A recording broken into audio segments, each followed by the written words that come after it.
Ya, selamat malam semuanya. Terima kasih untuk kehadirannya dalam acara Menyelami Hidup dalam Doa. Kita bersama pada saat ini mau membahas tentang bagaimana menemukan kedamaian batin melalui doa Yesus.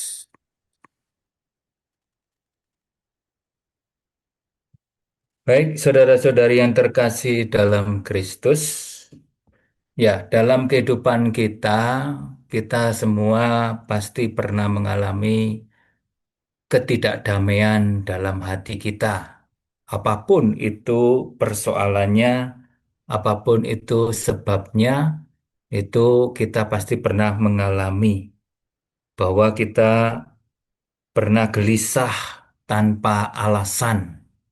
Ya, jadi tiba-tiba gelisah atau juga pikiran kita tidak tenang, apalagi kalau kita sedang ada masalah, ya.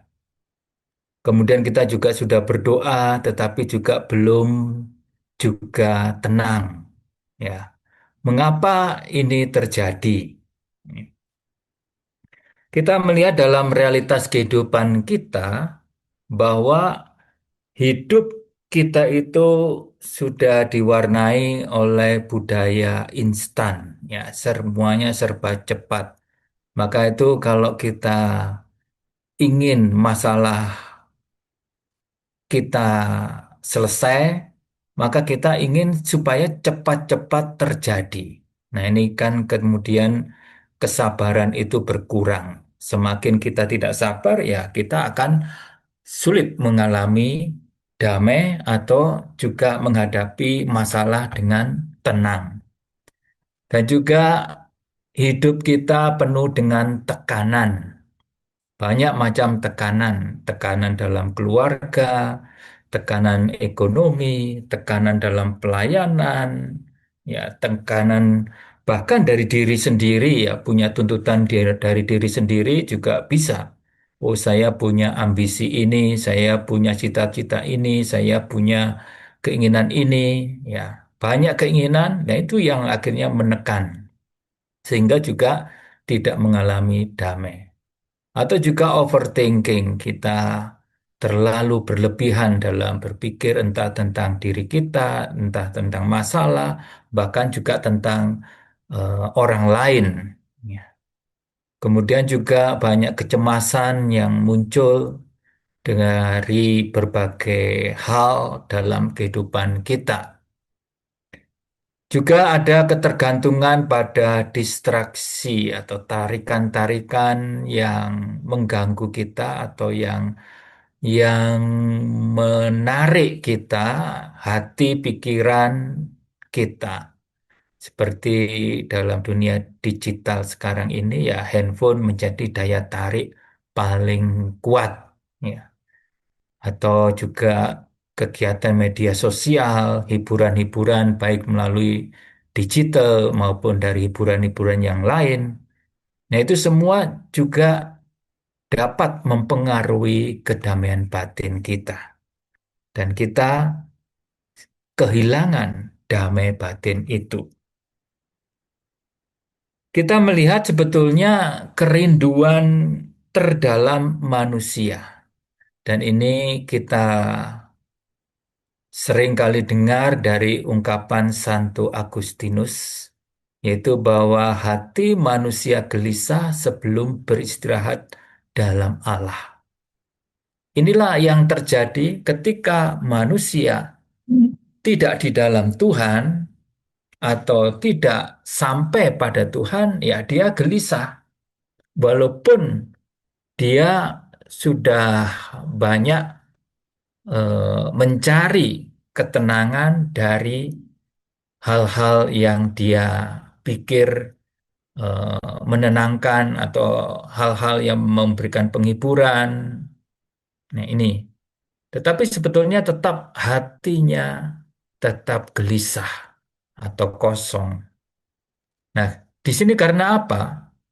Karena kita manusia itu diciptakan oleh Allah dan untuk kembali kepada Allah. Maka dari itu ya, dalam hal ini kerinduan manusia akan terjawab ya, kalau dia memiliki relasi dengan Tuhan. Dan disitulah dia akan mengalami damai yang sejati. Ya, ini yang perlu kita sadari, walaupun memang secara eh, apa itu eh, pemahaman kita, kita tahu bahwa damai sejati itu dari Tuhan. Tetapi kan kenyataannya kita tidak sampai pada mengalami kedamaian sejati karena kita tidak sungguh-sungguh mencari Tuhan. Ini. Lalu apa kedamaian batin itu? Kedamaian batin itu bukan berarti bebas masalah, bahwa tidak ada persoalan, keluarga tenang, tidak ada gangguan ekonomi, tidak ada sakit penyakit, tidak ada apa itu orang yang iri hati, sirik dan sebagainya. Ya, apakah kedamaian seperti itu? Bukan. Ya, kedamaian batin bukan karena bebas dari masalah atau hidup tanpa tekanan. Tetapi kedamaian batin itu adalah ketenangan hati di tengah situasi apapun. Jadi kedamaian batin itu akan tetap ada dalam segala situasi. Terutama juga dalam situasi ada masalah, ada tekanan, atau ada ancaman, tetap ada ketenangan atau kedamaian batin itu. Dan inilah sumber dari damai sejati itu, yaitu dari Tuhan sendiri. Damai sejahteraku kuku berikan kepadamu. Jadi damai sejati itu berasal dari Tuhan, bukan dari dunia. Ini yang bukan hanya secara teori, tetapi memang sesungguhnya inilah yang akan kita alami damai sejati kalau kita datang kepada Tuhan. Maka kita melihat apa perbedaan antara damai sejati yang dari Tuhan dan damai dari usaha manusia. Karena memang banyak orang berusaha untuk mencari damai dengan segala usaha. Bahkan juga dengan cara meditasi yang bukan Kristiani ya. Ada juga meditasi pemusatan pikiran atau secara psikologis atau juga mencari damai dalam arti menghilangkan persoalan dan sebagainya. Nah, itu termasuk dalam damai dari usaha manusia. Kita akan melihat perbedaannya dengan damai dari Tuhan. Yang pertama, damai dari usaha manusia itu bergantung pada situasi. Ya, tergantung moodnya, tergantung eh, kondisinya. Kalau kondisinya baik, ya damai itu akan dapat dimiliki. Tetapi ini damai dari usaha sendiri.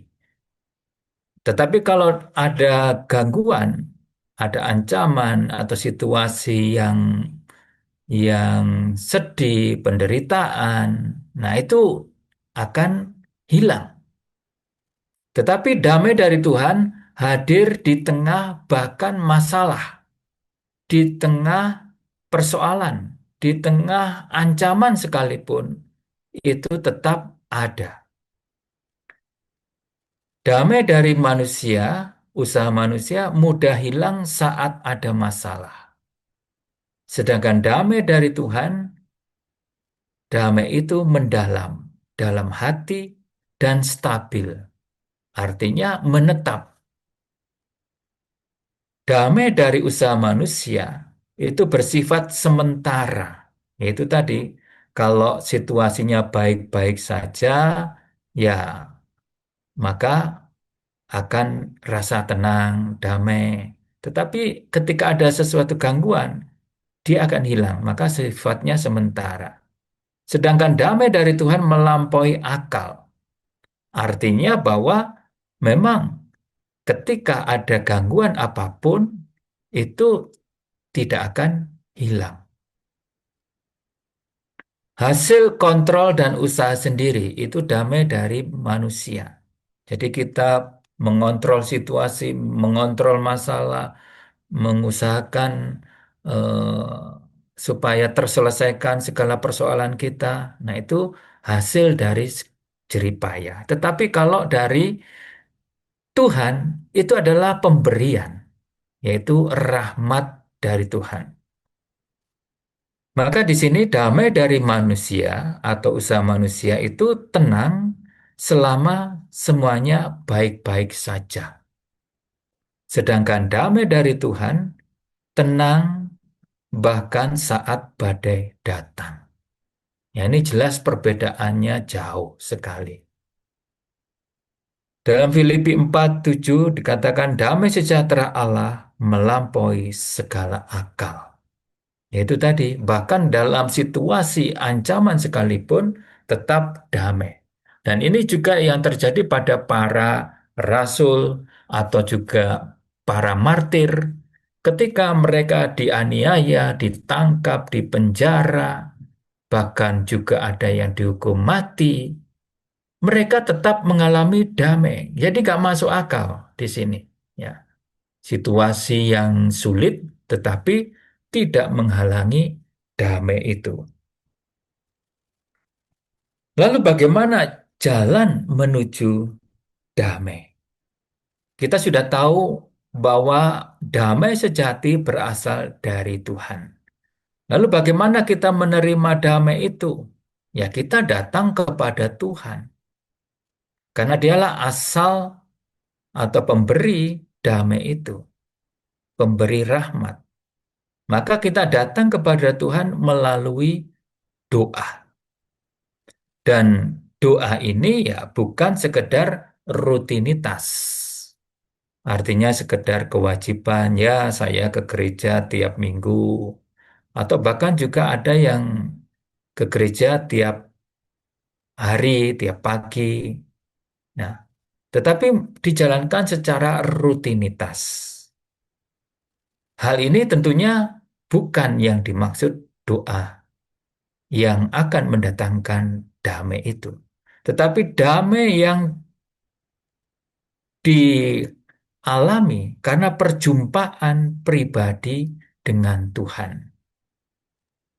Maka di sini kita perlu melihat bagaimana doa itu sampai pada perjumpaan pribadi. Nah, perjumpaan pribadi ini melalui doa-doa kita yang dihayati dalam cara doa batin. Ya, doa batin itu menurut Teresa Avila adalah doa sebagai suatu pergaulan yang akrab, yang erat dengan Tuhan, sebagai pergaulan persahabatan dengan Tuhan,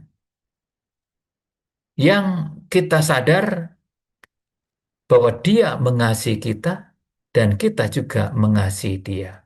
Jadi ada relasi cinta kasih. Nah, inilah doa batin.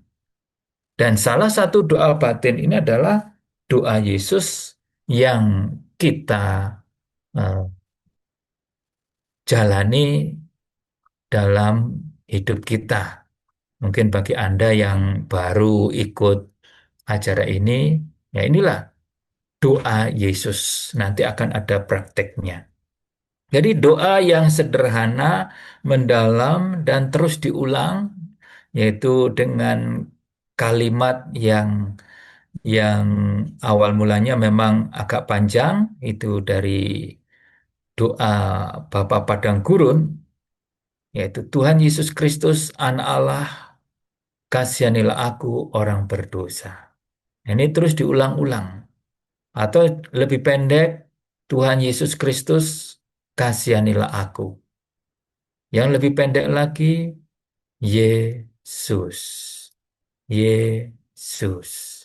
Nanti kita akan praktekkan. Jadi di sini inilah salah satu doa batin. Saya katakan salah satu berarti apa? Bukan satu-satunya. Maka Anda bebas memilih salah satu dari doa-doa batin yang ada dalam gereja Katolik. Mari kita lihat mengapa doa ini juga menghantar kepada kedamaian batin. Karena dalam doa Yesus ini tujuannya adalah mengalami kehadiran Tuhan dalam hati. Kehadiran Tuhan dalam hati ini kita sadari. Kita juga menyerukan nama Yesus. Yesus, Yesus itu juga artinya kita juga membuka hati, mengundang Dia. Tetapi memang bisa lebih eh, tepat, yaitu kita menyadari Tuhan yang memang sudah ada dalam hati kita. Ya. Dan dalam doa Yesus ini, hati terus mengingat Tuhan. Kalau Anda rutin melakukan doa Yesus ini, maka ketika Anda dalam keadaan sendiri atau dalam perjalanan sendiri, lalu akan muncul dengan sendirinya Yesus, Yesus, Yesus, Yesus. Nah ini.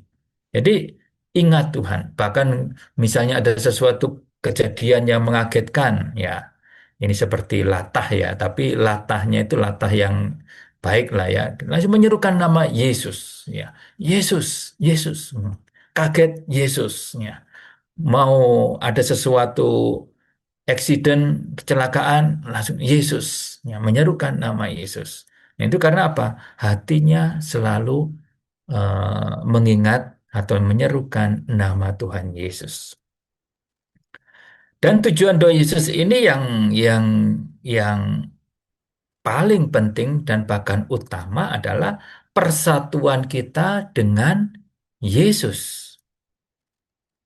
Ini tujuan hidup kita juga bersatu dengan Yesus. Maka doa ini juga menghantar kita untuk bersatu dengan Yesus, bahkan mengalami yang namanya unio transforman, yaitu kesatuan kita dengan Tuhan yang mengubah kita. Nah, ini, jadi persatuan dengan Tuhan itu akan mengubah kita. Jadi kalau ada orang memang merasa dirinya dekat dengan Tuhan atau menekuni hidup doa, terutama doa Yesus atau doa-doa yang lain, lalu merasa bahwa oh saya semakin dekat dengan Tuhan. Nah, kita lihat dulu apakah memang ada transformasi. Apakah memang persatuan kita, kedekatan dengan Tuhan Yesus itu mengubah kita? Maka inilah yang juga yang dinasihatkan oleh Paulus, yaitu untuk menjadi serupa dengan Yesus.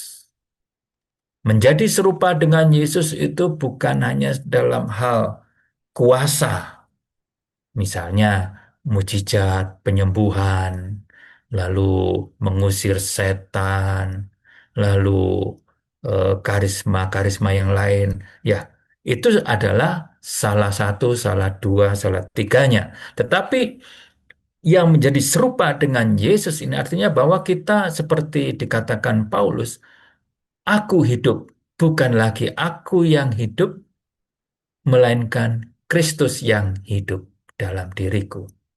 Ya, jadi artinya bahwa kita berbicara, kita berkata-kata, kita bertindak, berpikir itu sesuai dengan ajaran Kristus. Nah, inilah menyerupai Kristus.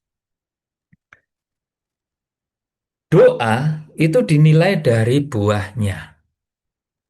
pohon dikenal dari buahnya. Nah, ini tentunya kita tidak perlu menilai orang lain. Baik kita menilai diri sendiri. Ya, paling mudah kan menilai orang lain. Ya, itu paling mudah. Tetapi kita dalam perkembangan hidup rohani ini justru kita perlu refleksi diri. Nah, kita melihat perkembangan hidup doa kita. Apakah sungguh maju, berkembang, bertumbuh, ataukah tidak? Nah, itu dinilai dari buahnya.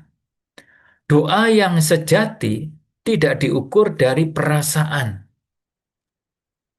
Misalnya perasaan tenang, perasaan terharu, perasaan ada rasa sukacita, atau perasaan ada rasa yang gembira, bersemangat, ya, tidak diukur dari perasaan. Atau juga pengalaman rohani tinggi. Ketika kita lakukan doa, itu seperti ada vision, ada penglihatan, atau kita mendapatkan sabda, pengetahuan, dan sebagainya. Jadi bukan itu. Atau juga keindahan kata-kata. Kita kalau berdoa spontan itu doanya bagus ya. Jadi doa yang sejati tidak diukur dari itu, tetapi dari buah dalam hidup kita sehari-hari. Nah, kita dibantu dengan eh, Galatia 5:22-23 tentang buah-buah roh. Ada kasih, damai sejahtera, kemurahan, kebaikan, penguasaan diri, kelemah lembutan, kesetiaan, kesabaran, sukacita. Nah, ini adalah buah roh yang dapat dihasilkan ketika kita memang menekuni hidup doa. Jadi doa yang benar mengubah hidup kita. Bukan doa yang benar itu kita tahan 1 jam tanpa bergerak, kita tanpa merasa terganggu walaupun ada nyamuk, atau kalau misalnya ada suara yang mengganggu kita tetap konsentrasi. Jadi doa yang benar itu bukan diukur di situ. Tetapi yang mengubah hidup bukan hanya memberikan pengalaman sesaat. Maka kita melihat kriteria tertinggi doa, di mana doa itu mengubah hidup dan kriteria tertingginya adalah kasih. Nah ini, jika aku tidak mempunyai kasih, aku sama sekali tidak berguna. Nah ini dalam 1 Korintus 13, baik direnungkan lagi tentang kasih. Karena kasih inilah yang utama. Kasih adalah tujuan doa. Juga ukuran kedewasaan rohani. Semakin orang dewasa rohaninya juga kasihnya bertumbuh. Dan juga kasih ini menjadi tanda persatuan dengan Allah. Dan Allah sendiri adalah kasih. Maka kalau kita bersatu dengan Allah yang adalah kasih, maka kita juga bertumbuh dalam kasih. Baik kasih kepada Allah dan juga kasih kepada sesama, kepada manusia, kepada orang-orang di sekitar kita, di keluarga, di pelayanan, orang-orang yang kita jumpai. Nah ini. Tetapi masalahnya yaitu kasih sulit diukur secara langsung. Karena apa? Ada kasih yang murni, ada kasih yang tidak murni. Nah, kasih yang murni ya itu pasti baik ya. Artinya bahwa inilah yang dikehendaki Tuhan. Tetapi ada kasih yang tidak murni. Tidak murni itu apa? Artinya dicampuri oleh nafsu kita, dicampuri oleh ya keinginan ego kita. Dengan kata lain, kasih itu ada udang di balik batu. Ya, ada motif di balik itu. Kasih yang murni tidak ada udang di balik sayur, ya, tidak ada. Ya, jadi betul-betul murni. Nah, ini kasih yang sesungguhnya.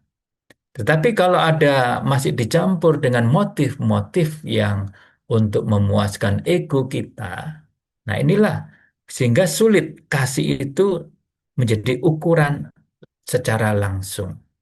Karena Allah memang bukan melihat perbuatan kita yang fisik. Pertama-tama Allah melihat hati kita. Bisa saja kita menolong orang lain dengan baik. Bisa saja kita senyum manis dengan orang lain, ramah. Tetapi hati kita ternyata ada niat jahat. Ternyata hati kita ada kesombongan. Ternyata hati kita ingin dipuji. Ternyata hati kita sebetulnya ada penuh siasat. Nah, ini yang sebetulnya kita akan eh, sulit melihat apakah kita memang kasih kita sungguh benar ataukah yaitu tadi ada ketidakmurnian. Maka kriteria yang praktis yaitu adalah kedamaian batin. Kedamaian batin ini menjadi tanda doa yang benar. Mengapa? Karena Allah adalah sumber damai. Ya, dikatakan Yesus Sang Raja Damai. Ya, jadi Allah Sang Sumber Damai. Kalau kita datang kepada Tuhan, berdoa, bersatu dengan Tuhan, nah disinilah kita mengalami kedamaian batin itu. Jadi jika kita sungguh bersatu dengan Tuhan, damai itu mengalir ke dalam hati kita. Dan ini mengalir dalam hati kita, ya, di mana akan memberikan kekuatan kepada kita, baik untuk mengasihi, bahkan juga dalam situasi-situasi yang sulit sekalipun, sehingga kita tetap akan tekun berdoa. Ini. Sedangkan kalau kita tidak mengalami damai batin, ketika kita menghadapi masalah, nah itu kita akan cenderung, wah saya sudah berdoa, kok tidak ada juga jawaban, kok tidak terkabul, oh kok rasanya semakin tidak ada harapan. Lalu kita akan berhenti dalam doa-doa kita. Nah ini, kita melihat damai itu sebagai rahmat. Jadi damai itu dari Tuhan, pemberian Tuhan, maka damai itu adalah rahmat dari Tuhan. Damai sejahtera Allah memelihara hatimu. Ya.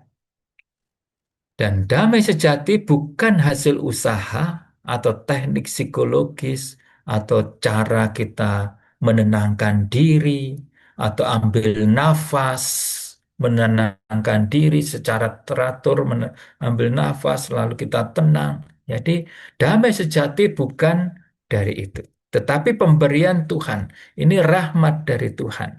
Itu tadi kita melihat dalam buah-buah roh tadi, salah satu dari buah roh adalah apa? Damai sejahtera. Jadi buah dari roh atau dari pemberian Roh Kudus dari Allah sendiri. Maka di sini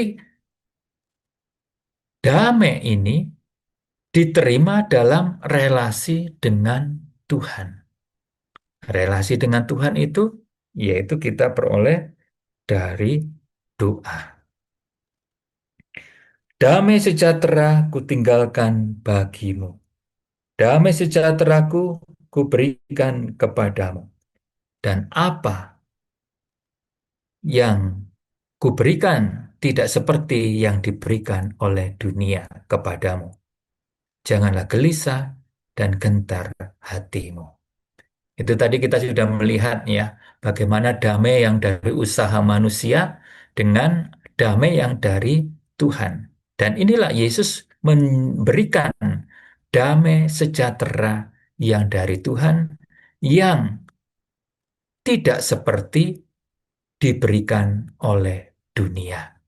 Maka di sini damai dari Tuhan itu memberikan ketenangan, sukacita, dan juga memberikan harapan walaupun ada banyak badai atau masalah. Jadi kita melihat kembali yaitu fungsi kedamaian dalam hidup rohani. Damai bukan tujuan akhir saja. Karena kita memang kalau bersatu dengan Tuhan akan mengalami damai. Tetapi damai juga menjadi sarana. Sarana yang pertama membantu kasih bertumbuh. Ketika ada damai, maka kasih kita akan semakin kuat kepada sesama kita. Ketika ada damai, kita berjumpa dengan musuh kita dapat menyapanya dengan tenang, kita dapat berbuat baik kepadanya, ya, bukan dengan siasat, bukan dengan tipu muslihat, bukan dengan hati yang pahit.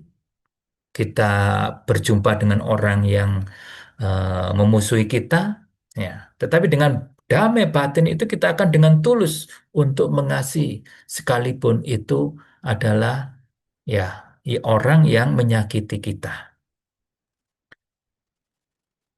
Damai ini juga membuka diri pada rahmat. Karena hatinya tenang, tidak ada dendam, tidak ada sakit hati, damai, maka dia akan semakin terbuka dengan rahmat-rahmat Tuhan yang lain. Nah, ini akan membuat hati kita semakin merindukan Tuhan. Nah, kemudian yang ketiga, damai ini membantu kita melakukan discernment, yaitu pembedaan roh untuk memilih kehendak Allah. Ketika hati kita damai, kita dengan mudah menangkap inspirasi dari Tuhan atau bimbingan Roh Kudus, karunia dari Roh Kudus untuk membedakan ini dari Tuhan ataukah ini dari roh jahat ataukah ini dari manusia atau keinginan manusia. Nah, ini kita akan dapat dengan mudah kalau kita memiliki yaitu kedamaian batin. Menghadapi kesulitan berdoa.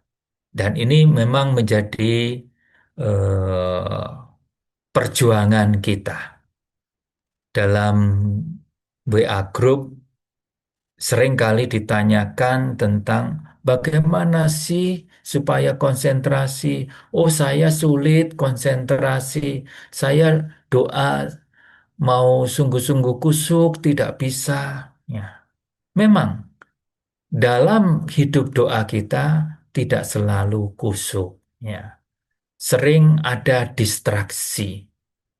Itu ada bagian pengajaran tentang distraksi, ya. Itu ada seringkali tarikan-tarikan, baik dari luar maupun dari diri kita sendiri, pikiran kita. Kadang juga kering, ya, dryness dalam hidup doa. Kadang juga tidak selalu merasa apa-apa. Mungkin pada awal kita menekuni hidup doa, kita merasakan semangat, merasakan disegarkan, merasakan ya sukacita. Tapi dalam perjalanan kok tidak merasakan apa-apa ya, kok biasa-biasa saja. Apakah saya ini salah dalam berdoa, ataukah saya ini lalai dalam berdoa? Nah, ini mungkin akan mengganggu kita. Dan memang ada godaan lalu berhenti. Ya, coba Anda ya lihat diri ya. Ada nggak yang kemudian karena tidak merasakan apa-apa lalu berhenti doanya, lalu mulai tidak rutin doanya. Nah ini. Nah ini menjadi godaan. Maka nasihatnya dalam hidup rohani, dalam hidup doa ya jangan berhenti. Setia, tetap berdoa. Karena itu memang kejadian normal. Ya. Kalau kita sudah mencapai tingkat, ya kalau dalam puri batin itu, ya puri ruang keempat, lima, enam, tujuh, nah itu adalah daya inisiatif dari Tuhan, tarikan dari Tuhan. Ya. Tetapi kalau dalam masih di ruang pertama, dua, dan tiga, itu semua dari usaha kita, lebih banyak usaha kita untuk konsentrasi, untuk memusatkan diri kepada Tuhan, untuk berdoa dengan latihan-latihan yang metode-metode doa. Nah ini. Nah, itu seringkali mengalami yaitu yaitu tidak khusyuk, seringkali ada distraksi, tidak selalu merasa apa-apa. Nah, ini. Tetapi dalam perkembangan hidup doa, kekeringan dalam doa adalah normal. Kekeringan ini dalam arti kekeringan bahkan yang baiknya. Kenapa? Ada kekeringan yang kurang baik dalam arti yang kekeringan karena kelalaian kita. Yaitu tadi karena mencari kepuasan batin ketika tidak mendapatkan, lalu kita mulai malas berdoa. Nah, maka menjadi semakin kering. Tetapi kekeringan dari Tuhan artinya apa? Hiburan-hiburan dari Tuhan itu mulai diambil, ya, ditarik. Nah, kenapa ditarik? Supaya kita tidak fokus pada hiburan-hiburan rohani. Kita lebih fokus mencari Tuhan. Nah, inilah kekeringan yang menjadi sarana atau jalan pemurnian hati kita. Sehingga kita lebih bertumbuh dalam kasih kepada Tuhan. Entah ada hiburan, entah ada tidak, yang penting saya berdoa. Nah, inilah bertumbuh dalam kasih kepada Tuhan. Ada nasihat dari Teresa Avila. Jangan biarkan pikiranmu yang mengembara menghalangimu untuk berdoa. Jadi kalau Anda selama ini berdoa Yesus, pikirannya mengembara kemana-mana, jangan itu menghalangi Anda lalu Anda berhenti berdoa. Tuhan tetap hadir, walau engkau merasa tidak bisa hadir sepenuhnya. Nah ini perlu diimani. Yaitu, kenapa? Melalui doa batin ini kita sadar Tuhan mengasihi kita, walaupun kita merasakan kering. Ya, kita sadar Tuhan hadir, atau kita percaya Tuhan hadir. Ya, buah nyata doa dalam hidup itu tadi ada buah-buah roh, tapi ini kita akan melihat bagaimana kita melihat diri kita. Di mana kita tekun dalam hidup doa, maka kita akan dibawa dalam hidup sehari-hari itu lebih tenang. Ketika ada masalah atau tiba-tiba mendadak ada kejadian yang mengejutkan, kita bisa lebih tenang menghadapinya. Kemudian tidak mudah panik, ya. Lebih sabar dalam segala hal. Lebih percaya Tuhan. Ketika ada masalah, bukan berfokus pada masalah, tetapi fokus pada Tuhan. Karena percaya kepada Tuhan. Nah inilah buah nyata doa dalam hidup kita sehari-hari. Dalam segala macam ya jatuh bangunnya hidup kita sehari-hari, ada segala macam kondisi, situasi, Nah, disinilah buah nyata doa itu akan membawa kita lebih tenang, sabar, dan percaya pada Tuhan. Tanda kita bertumbuh. Jika dalam jangka panjang hidup doa kita, ya jangka panjang itu artinya bahwa kita setia dalam hidup doa setiap hari, ya. Nah, disinilah hati lebih damai, lebih stabil, lebih mengasihi. Ya, tadi itu jelas tentang kriteria kasih tadi. Jadi bertumbuh dalam kasih. Kalau ini kita alami, yaitu hati lebih damai, lebih stabil, dalam arti tidak mudah goyah dengan segala macam godaan iman, pencobaan, penderitaan, dan juga lebih mengasihi, maka ini adalah tanda bahwa kita berada di jalan doa yang benar. Nah ini, maka perlu kita melihat diri kita. Jika tidak mengalami damai dalam eh, hidup kita, kita sudah berdoa tetapi tidak mengalami damai, ya, dan kita terus gelisah, makin berat, maka perlu kita refleksi diri. Apakah kita memang kurang berdoa?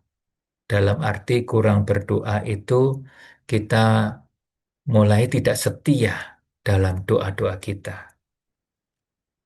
Apakah hati kita sungguh terbuka? Ya, nah ini. Ataukah mungkin malah kita semakin menutup hati kita? Ataukah ada dosa dan keterikatan dalam hati kita? Dosa-dosa yang kita biarkan. Kalau dosa berat, pasti itu akan juga mempengaruhi langsung kedamaian hati kita.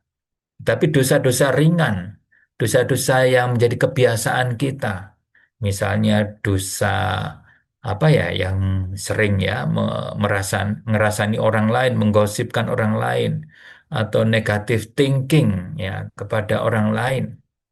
Ya, dosa-dosa ringan kita itu kalau kita biarkan juga tanpa ada pertobatan dan penyesalan, maka juga akan mempengaruhi kedamaian batin kita.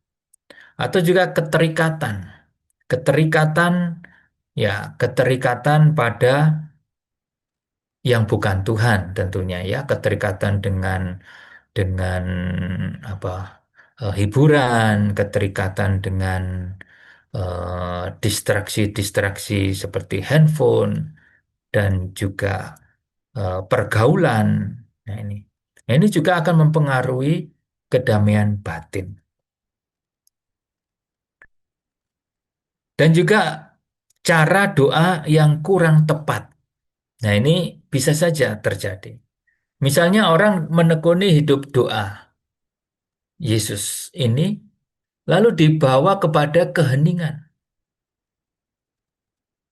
yaitu dibawa kepada tidak bisa mengucapkan nama Yesus lagi, tapi dibawa keheningan. Lalu dia memaksakan diri untuk tetap, wah, saya harus sadar, saya harus tetap menyerukan nama Yesus. Yesus, Yesus, Yesus. Nah, padahal sebetulnya dia ditarik oleh Tuhan untuk dalam keheningan. Tapi ini bukan bukan dari usaha sendiri ya, tarikan dari Tuhan untuk hening.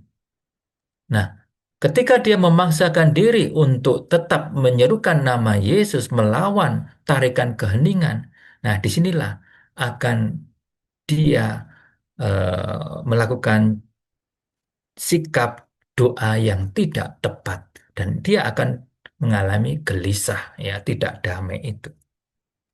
Maka di sini perlu bimbingan rohani. Ya, ini yang juga ditekankan oleh Teresa Avila maupun juga Yohanes dari Salib. Kita melihat buah terdalam dari hidup doa, yaitu kemurnian hati. Hati yang murni itu adalah hati yang sederhana, rendah hati, terarah pada Tuhan, tidak terpecah atau mendua hati, dan ingin melakukan kehendak Tuhan. Nah, inilah buah terdalam, yaitu kemurnian hati. Jadi kita semakin rendah hati, terarah pada Tuhan. Ya, kalau terarah pada Tuhan berarti ya tidak mendua, tidak menduakan Tuhan. Dalam Matius 5:8 dikatakan berbahagialah orang yang suci hatinya karena mereka akan melihat Allah. Nah, inilah dari doa kita, kita akan dihantar mengalami kemurnian hati ini. Dan kita akan mengalami yaitu kebahagiaan. Sebagai penutup, yaitu damai sejati bukan ditemukan di luar. Jadi kondisi kita harus baik, kondisi kita harus tenang, kondisi kita harus bebas hambatan, ya seperti jalan tol yang bebas hambatan, tetapi bukan ditentukan dari luar, tetapi dari dalam hati kita, di mana kita berjumpa dengan Tuhan. Nah, inilah kedamaian sejati akan kita peroleh. Datanglah kepadaku, kalian yang letih lesu dan berbeban berat, aku akan memberi kelegaan kepadamu. Nah, inilah undangan Tuhan. Kita akan mendapatkan kelegaan, kedamaian kalau kita datang kepada Tuhan. Baik, itu saja. Terima kasih.